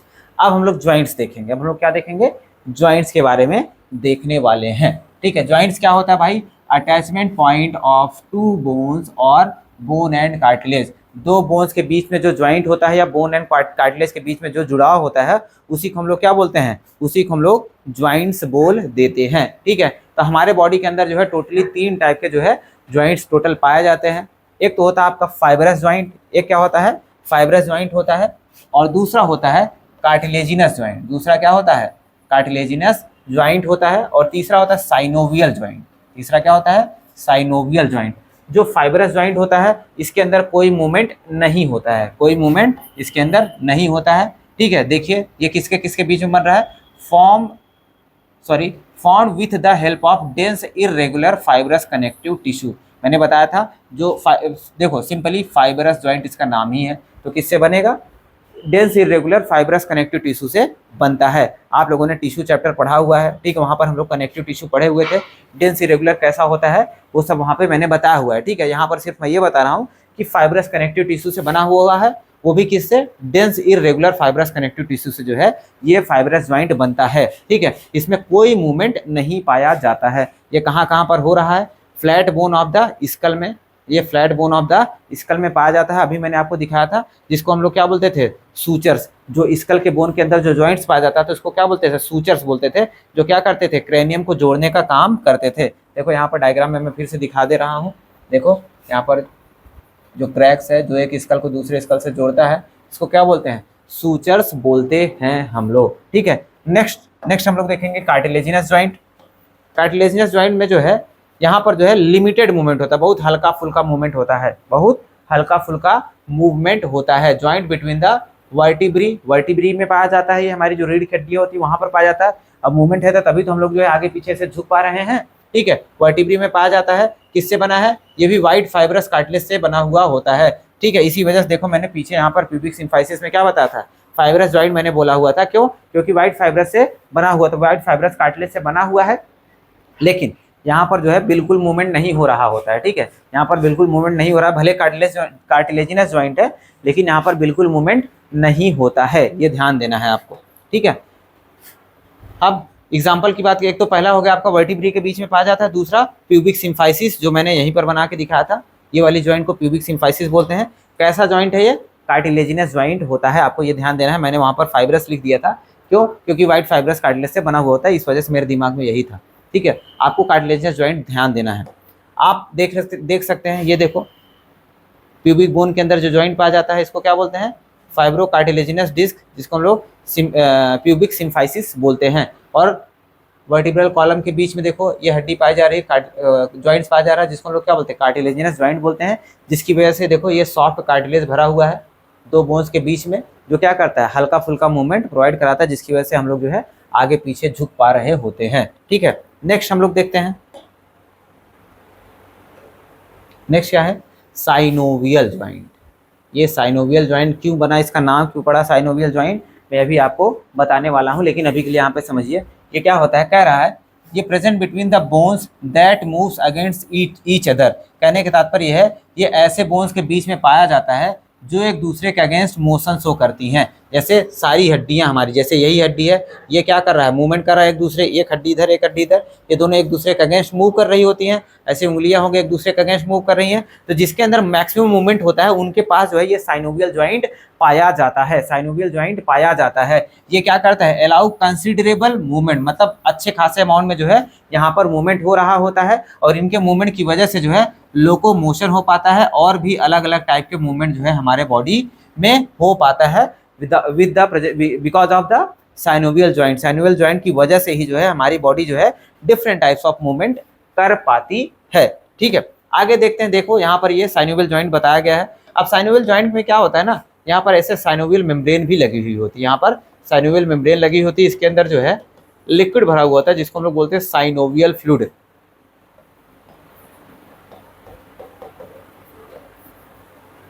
अब ये साइनोवियल फ्लूइड जो है लुब्रिकेंट के जैसा काम करता है, जिसकी वजह से जो है दो हड्डी आपस में जो है आसानी से मूव कर सके या फिर फ्रिक्शन कर सके, ठीक है। तो यहाँ पर जो है साइनोवियल जॉइंट पाया जाएगा। अब साइनोवियल जॉइंट को थोड़ा सा हम लोग डिटेल में देखते हैं, क्योंकि साइनोवियल जॉइंट जो है ज़्यादा जगहों पर पाया जाता है हमारे बॉडी के अंदर। देखो साइनोवियल जॉइंट मैंने क्या बताया, दो हड्डी है जहाँ पर आपस में अगेंस्ट में मूव कर रही होती है, इसमें साइनोवियल फ्लूइड भरा हुआ होगा, किनारे किनारे साइनोवियल मेम्ब्रेन लगी हुई होती है, ठीक है। तो सबसे पहला देखते हैं, सबसे पहला जो साइनोवियल जॉइंट आता है ball and socket joint. Ball and socket joint, देखो ये बॉल है, मान लो ये बॉल है और ये सॉकेट है, सॉकेट के अंदर बॉल लगा हुआ है। अब सॉकेट के अंदर जो बॉल लगा होता है इसके अंदर जो है मैक्सिमम मूवमेंट होता है। जैसे हमारे ये इसको क्या बोलते हैं? शोल्डर जॉइंट में, शोल्डर जॉइंट के अंदर क्या होता है? मैक्सिमम मूवमेंट होता है। हाथ को हम कितना भी मुड़ा सकते हैं, ठीक है, हाथ को हम कितना भी मुड़ा सकते हैं, ठीक है। उसके बाद यहाँ पर जो कमर में जो जहाँ पर जो हम लोग पेल्विक गर्डल में देखा हुआ था हम लोगों ने, पेल्विक गर्डल में देखो, देख लेते हैं हम लोग, ये पेल्विक गर्डल वाला ये वाला जो जॉइंट था, इसमें भी पैर का मूवमेंट भी तो हम लोग कितना भी आगे पीछे मूवमेंट कर सकते हैं ना। तो मैक्सिमम मूवमेंट जो है इसमें पाया जाता है शोल्डर में और पेल्विक गर्डल में, ठीक है, कह सकते हैं हिप जॉइंट में, क्या कह सकते हैं? हिप जॉइंट में। तो यहाँ पर जो है ये पाया जाएगा। बॉल एंड सॉकेट जॉइंट कहाँ पे पाया जा रहा है? शोल्डर में और हिप जॉइंट में पाया जा रहा होता है बॉल एंड सॉकेट जॉइंट। यहाँ पर डायग्राम से भी मैंने आपको दिखाया हुआ है, ये जो है इसमें मैक्सिमम मूवमेंट हो रहा होता है। नेक्स्ट है hinge joint. Hinge joint, hinge joint आप इसको ऐसे समझ सकते हैं, जैसे हमारा दरवाज़ा नहीं लगा होता है, ऐसे दरवाज़ा लगा होता है, मान लो ये क्या होता है, ये इसको क्या बोलते हैं? पिलर के साथ में मान लो दरवाज़ा लगा हुआ है हमारा, ये दरवाज़ा ऐसे लगा हुआ है, यहाँ पर जो है ऐसे अटैचमेंट होता है ना, जिसको हिंदी में हम लोग कब्जा भी बोलते हैं, अगर आपको पता हो, कब्जा बोलते हैं। तो दरवाज़ा देखो सिर्फ एक तरफ ही मूव करता है, एक तरफ ही मूव करता है, ऐसा नहीं कि दरवाज़ा जो है इस तरफ भी खुल गया पूरा, उस तरफ भी खुल गया पूरा, ऐसा नहीं होता है, एक तरफ मूवमेंट होता है। देखो यहाँ पर ऐसे मैंने बनाया हुआ है, ये सिर्फ ऐसे ऐसे खुलता बंद होता है, बस दरवाज़ा क्या होता है? एक तरफ खुलता बंद होता है। इसको क्या बोलते हैं? इसको हम लोग बोलते हैं हिंज जॉइंट। इसको क्या बोलते हैं हम लोग? हिंज जॉइंट बोलते हैं। मूवमेंट इन वन प्लेन, सिर्फ एक डायरेक्शन में जो है मूवमेंट हो रहा सॉरी हो रहा होगा। एग्जाम्पल के लिए एल्बो में देखो, यहाँ पर एल्बो में एक ही तरफ मूवमेंट हो रहा है। नी जॉइंट में पैर की घुटने में वहाँ पर, और इंटरफेलेंजियल जॉइंट जैसे एंगुलियम हमारे, देखो एक ही तरफ आगे की तरफ ही मूवमेंट हो रहा है, ऐसा नहीं पीछे की तरफ ऐसे मूव हो जाएगा, नहीं, एक ही तरफ मूवमेंट हो रहा होगा। ऐसे जॉइंट को हम लोग क्या बोलते हैं? हिंज जॉइंट बोल रहे होते हैं, हिंज जॉइंट बोल रहे होते हैं, ठीक है। नेक्स्ट है पिवोट जॉइंट की बात करते हैं। पिवोट जॉइंट क्या होता है भाई? पिवोट जॉइंट जो है ये रोटेटरी जॉइंट होता है। जैसे हमारे अभी गर्दन में हम लोगों ने देखा ना, एटलस और एक्सिस में ऐसे ऐसे मूवमेंट हो रहा था, इसको जो है ऐसे जॉइंट को हम लोग पिवोट जॉइंट बोलते हैं। ये रोटेटरी मूवमेंट करवाता है, रोटेटरी मूवमेंट करवाता है। कहाँ पर प्रेजेंट है? एटलस एंड एक्सिस में पाया जाता है। ये डायग्राम से दिख रहा है आपको, ये देखो एक के ऊपर एक ऐसे ऐसे मूवमेंट कर रहा है, इसको क्या बोलते हैं? रोटेटरी मूवमेंट बोल देते हैं। या फिर इस जॉइंट को क्या नाम देते हैं? पिवोट जॉइंट नाम देते हैं, ठीक है। क्या नाम देते हैं? पिवोट जॉइंट नाम देते हैं, ठीक है। आगे देखें, अगर हम लोग आगे देखें, आगे क्या हो रहा है? नेक्स्ट है ग्लाइडिंग जॉइंट। क्या नाम है? Gliding joint. ग्लाइडिंग जॉइंट की बात करते हैं तो ग्लाइडिंग जॉइंट कहने का मतलब, ग्लाइड मतलब होता है सरकना, ग्लाइड मतलब सरकना। किसी एक चीज के ऊपर जो है दूसरी चीज अगर ऐसे सरक रही होगी, स्लिप करेगी, उसको बोलते हैं ग्लाइडिंग जॉइंट। ये कहाँ पर पाया जाता है? हमारे कलाई में। देखो ये कलाई में जो है हमारी ये हड्डी एकदम स्टिल है, लेकिन ये हड्डी इसी जगह पे मूवमेंट कर पा रही है ना, इसको बोलते हैं ग्लाइडिंग जॉइंट। क्या बोलते हैं? Gliding joint. ये कहाँ पर पाया जाता है? बिटवीन द कार्पेल्स, जिसको हम लोग रिस्ट जॉइंट के नाम से भी जान जाते हैं। देखो ऐसे एक के ऊपर एक ऐसे रगड़ के ऐसे सरकाओ, इसको क्या बोलते हैं? ग्लाइडिंग जॉइंट बोल देते हैं। नेक्स्ट है सैडल जॉइंट। सैडल जॉइंट की बात करें अगर हम लोग, सैडल जॉइंट की बात करें, ये किस में पाया जा रहा है? Between carpal and metacarpal of the thumb. ये यहाँ पे ये वाला जो ये वाला जॉइंट होता है ना, between carpal and metacarpal of the thumb, ठीक है। Between carpal and metacarpal of the thumb. Carpal मतलब कलाई की हड्डी हो जाएगी आपकी कार्पेल, और मेटाकार्पेल क्या हो जाएगा? थंब का मेटाकार्पेल हो जाएगा, ये वाला, ठीक है, ये वाला मेटाकार्पेल। इसके बीच में जो जॉइंट होता है, देखो ये क्या करता है? ऐसे ऐसे मूवमेंट कर रहा है, ऐसे ऐसे मूवमेंट कर रहा है। तो ये ऐसे मूवमेंट को जो हम लोग क्या बोलते हैं? Saddle joint. मतलब ऐसे टाइप के मूवमेंट कौन कराता है? सैडल जॉइंट करवाता है, ठीक है। ये तो हो गया आपका ये वाला जॉइंट। अब जॉइंट्स हमारे खत्म हो गए, जॉइंट्स हमारे क्या हो गए? खत्म हो गए। अब हम लोग देखने वाले हैं डिसऑर्डर्स। क्या देखने वाले हैं? डिसऑर्डर्स देखने वाले हैं, ठीक है। ये हमारा कह सकते हैं लोकोमोशन एंड मूवमेंट के डिसऑर्डर्स होंगे इसके अंदर। तो सबसे पहला डिसऑर्डर आता है हमारा माइस्थेनिया ग्रेविस। क्या आता है? Myasthenia gravis. इसको देखो, वीडियो थोड़ा सा जो है आप लोग स्लो करके देखिएगा। थोड़ा सा मुझे लग रहा है मैं स्पीड में पढ़ा दिया हूँ इसको, थोड़ा सा आप लोग स्लो करके देखिएगा। माइस्थेनिया ग्रेविस जो होता है ये ऑटो इम्यून डिजीज होता है। ऑटो इम्यून डिजीज कैसा होता है भाई? जब हमारे बॉडी के जो एंटीबॉडीज होती हैं या हमारी बॉडी की इम्यूनिटी जो है हमारे बॉडी को खुद ही नुकसान पहुंचाने लगे, ठीक है, तो ऐसे बीमारी को जो हम लोग बोलते हैं ऑटो इम्यून डिजीज या ऑटो इम्यून डिसऑर्डर बोलते हैं। इसमें क्या होता है भाई? इसमें जो है हमारा न्यूरल मस्कुलर जंक्शन जो है खराब हो जाता है। हमारा न्यूरो मस्कुलर जंक्शन अभी हम लोगों ने इसी में देखा हुआ था कि न्यूरॉन सेल्स क्या करते थे? हमारे मसल्स के साथ में जो कनेक्शन बनाते थे उसको क्या बोलते थे? न्यूरो मस्कुलर जॉइंट बोलते थे या फिर neuro muscular junction, neuro muscular junction बोलते थे। यहाँ पर क्या हो जाए? न्यूरो मस्कुलर जंक्शन ही जो है फटी हो जाए, उसमें खराबी आ जाए या कोई दिक्कत आ जाए, तो इससे क्या हो जाएगा?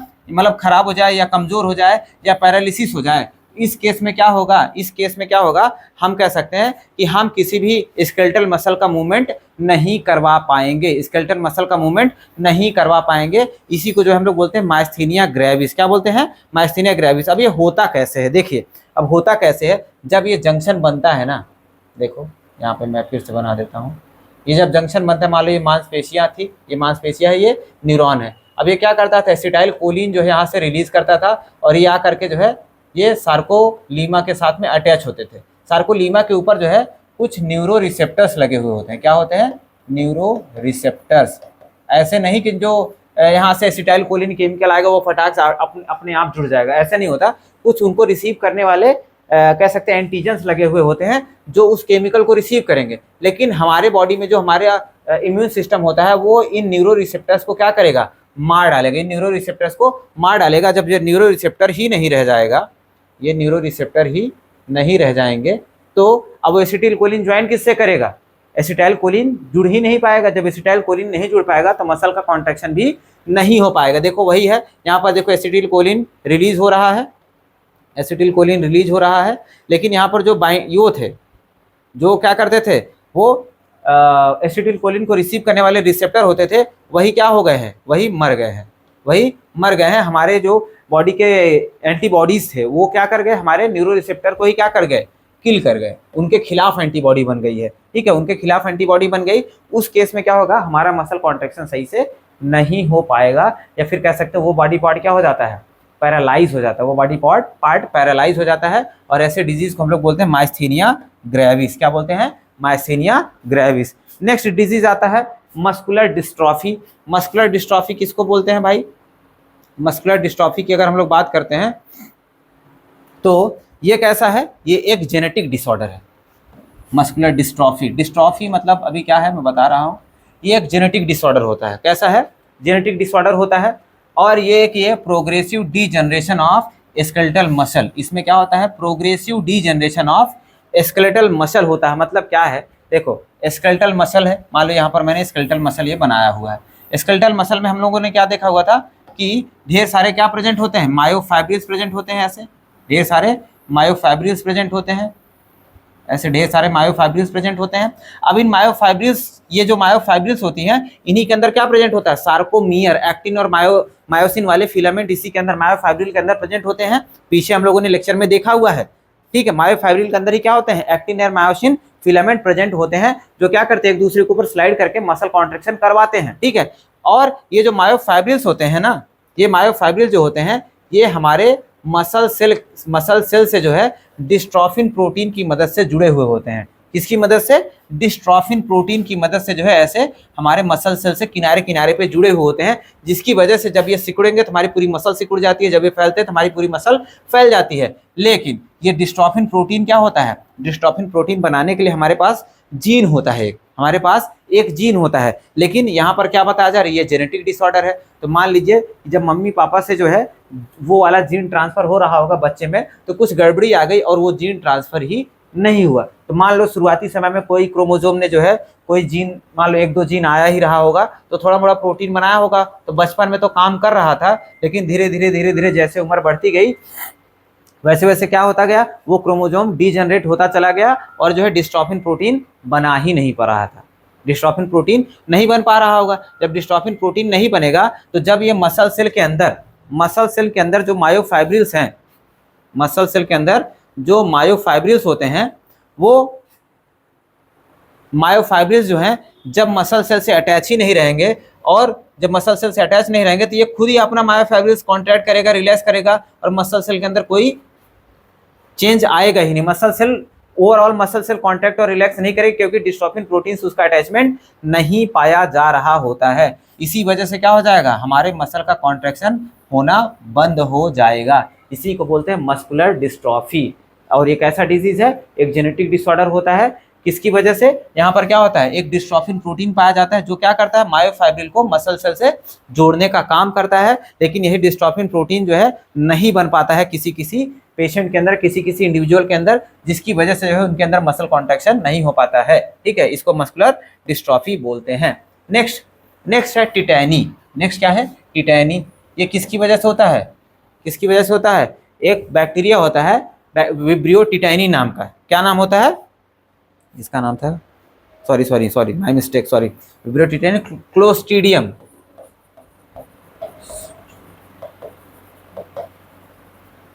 क्लोस्ट्रीडियम टिटैनी नाम का बैक्टीरिया होता है। इसकी वजह से जो है ये टिटनस, या फिर जिसको बोलते हैं टिटनस ना, ये वही है, उसी को टिटैनी बोला जा रहा है। टिटनस कॉज होता है, अगर ये बैक्टीरिया हमारे बॉडी में आ जाता है तो ये हमको बीमार करता है, ठीक है। और ऐसा समझ लीजिए, अगर मान लो किसी को टिटनस हो गया तो एक ला इलाज बीमारी, उसका इलाज नहीं किया जा सकता है। ऐसी बीमारी है जिसमें जो है आपकी मौत पक्की है, ठीक है। इसमें क्या होता है, मसल का कॉन्ट्रैक्शन जो है रैपिड होने लगता है, वैसे रैंडम मसल कॉन्ट्रैक्शन होने लगता है। इसमें क्या होगा, देखो हम लोगों ने अभी देखा हुआ था कि जब कैल्शियम आयन जो है एसिटाइल कोलिन आता है, न्यूरो रिसेप्टर से मसल के साथ में जब बाइंड करेगा, सार्कोलीमा के साथ में बाइंड करेगा, और फिर वहां से जो है एसिटाइल कोलिन क्या करेगा, जाएगा सार्कोप्लाज्मिक रेटिकुलम के पास में, और सार्कोप्लाज्मिक रेटिकुलम क्या करता था, कैल्शियम आयन रिलीज करता था। फिर वो जाता था किसके पास में, टीपीसी के पास में। टीपीसी क्या करता था, मायोसिन बाइंडिंग साइट को खोलता था। ये सारा मसल कॉन्ट्रैक्शन हम लोगों ने देखा था मैकेनिज्म ऑफ मसल कॉन्ट्रैक्शन में, ठीक है।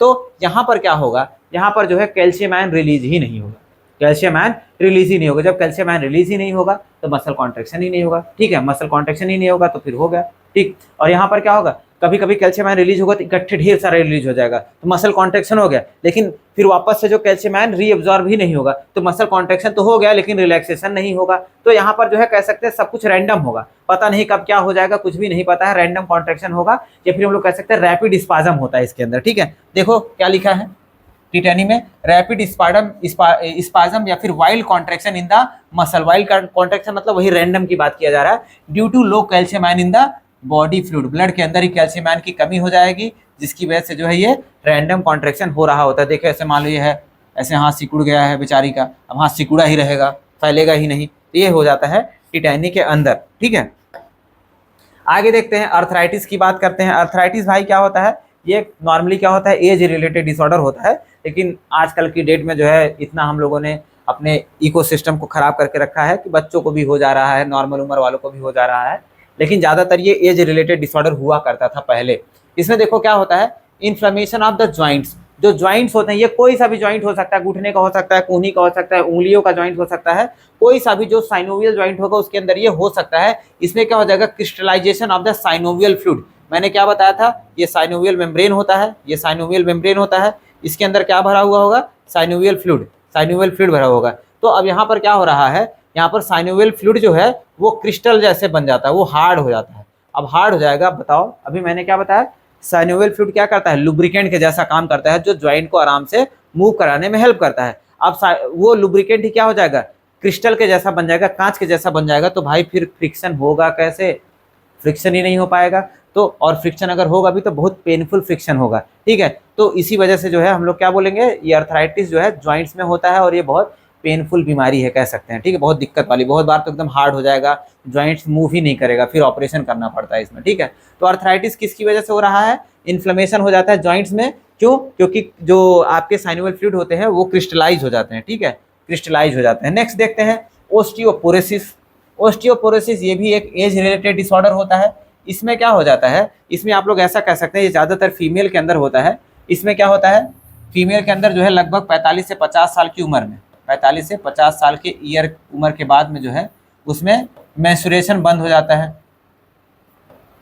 मेंस्ट्रुएशन क्या हो जाता है, स्टॉप हो जाता है। मेंस्ट्रुएशन जब स्टॉप हो जाएगा तो क्या होगा, कॉर्पस ल्यूटियम, अब ये सब चीज़ें थोड़ा कॉम्प्लेक्स हो जाएंगे, 12th में आप लोग पढ़ेंगे।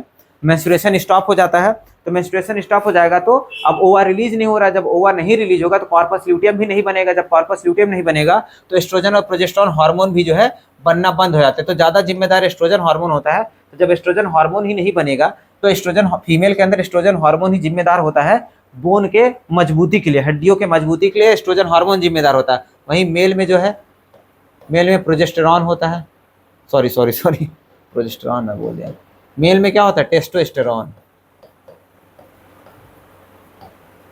ठीक है, तो मेल में तो टेस्टोस्टेरॉन आजीवन बन रहा है, तो मेल में ये ज्यादा समस्या ऑस्टियोपोरोसिस की नहीं देखने के लिए मिलती है, ये फीमेल में ज्यादा देखने के लिए मिलती है। किसमें, फीमेल्स में, फीमेल्स में ये ज्यादा देखने के लिए मिलती है, क्योंकि क्या हो जाता है, एक उम्र के बाद में जो है एस्ट्रोजन का बनना कम हो जाता है। अब एस्ट्रोजन नहीं बनेगा तो हड्डी भी मजबूत नहीं होती है, और फिर क्या होने लगेगा, बोन का मास जो है कम होने लगेगा। देखो यहाँ पर ऐसे बड़ा बड़ा छेद हो गया है, वैसे नॉर्मल हड्डियों में हल्का हल्का छेद होता है, लेकिन यहाँ पर क्या हो जाएगा, बहुत बड़े बड़े छेद हो जाएंगे, मतलब हड्डियां जो है ऐसा कह सकती है सेड होने लगती है, बेचारी टूट टूट करके गिरने लगे, मतलब गलने लगेंगी, ऐसा कह सकते हैं, हड्डियां गलने लगती हैं। ठीक है, so increase chance of bone fracture, जब हड्डियां गल जाएंगी, कमजोर हो जाएंगी, तो थोड़ा सा भी गिरेंगी तो क्या हो जाएगा, हड्डियां जो है टूटने के चांसेस बढ़ जाते हैं, हड्डियां टूटने के चांसेस बढ़ जाते हैं। इसी को बोलते हैं ओस्टियोपोरोसिस। इसमें क्या होगा, हड्डियां गलने लगती हैं, क्योंकि एक उम्र के बाद जो एस्ट्रोजन हार्मोन फीमेल में नहीं बनता है। ठीक है, एज रिलेटेड डिसऑर्डर होता है। नेक्स्ट है गाउट डिजीज। गाउट डिजीज की बात करते हैं तो ये भी जो है लगभग ज्वाइंट्स की ही प्रॉब्लम होती है, ये भी अर्थराइटिस की ही कैटेगरी में आ जाएगा। इन्फ्लेमेशन ऑफ द ज्वाइंट का इन्फ्लेमेशन होता है, और इसमें होता क्या है, accumulation of the uric acid crystal का जो है एक्यूमुलेशन हो जाता है ज्वाइंट्स में। यहाँ पर देखो अंगूठे का ज्वाइंट दिखाया गया, पैर के अंगूठे का ज्वाइंट, इसमें देखो क्या हो रहा है, पैर के अंगूठे के हड्डियों के बीच में क्या हो गया, यहाँ पर देखो यूरिक एसिड डिपॉजिट हो गया है, यूरिक एसिड का क्रिस्टल डिपॉजिट हो गया है, जिसकी वजह से अब ये मूवमेंट करने में दिक्कत होने लगेगा। ठीक है, इसी को जो हम लोग गाउट या फिर इन्फ्लेमेटरी अर्थराइटिस बोल देते हैं। ठीक है, तो हम लोगों ने बहुत ही ज़्यादा डिटेल में, कह सकते हैं बहुत ही ज़्यादा डिटेल में हम लोगों ने स्केलेटल सिस्टम को देखा हुआ भाई। ठीक है, एकदम बहुत बढ़िया से एकदम आपको डायग्राम, बेस्ट डायग्राम के थ्रू जो है मैंने स्केलेटल सिस्टम समझाने की कोशिश की है। अगर कोई सा भी पॉइंट इसमें आपको जो है नहीं समझ में आया होगा तो प्लीज़ कमेंट सेक्शन में feel free to ask any question. ठीक है, आराम से आप क्वेश्चन पूछ सकते हैं, कोई सा भी जो भी आपको डाउट हो क्वेश्चन पूछ लीजिएगा कमेंट सेक्शन में। और अगर वीडियो पसंद आया होगा तो प्लीज़ लाइक करें और अपने दोस्तों के साथ शेयर भी करें। ठीक है, और हम लोग को भाई सपोर्ट करें, अभी हम लोग की मतलब नए नए हैं यूट्यूब पे। ठीक है, तो आप लोग प्लीज़ सपोर्ट भी करें। ठीक, तो अभी के लिए धन्यवाद।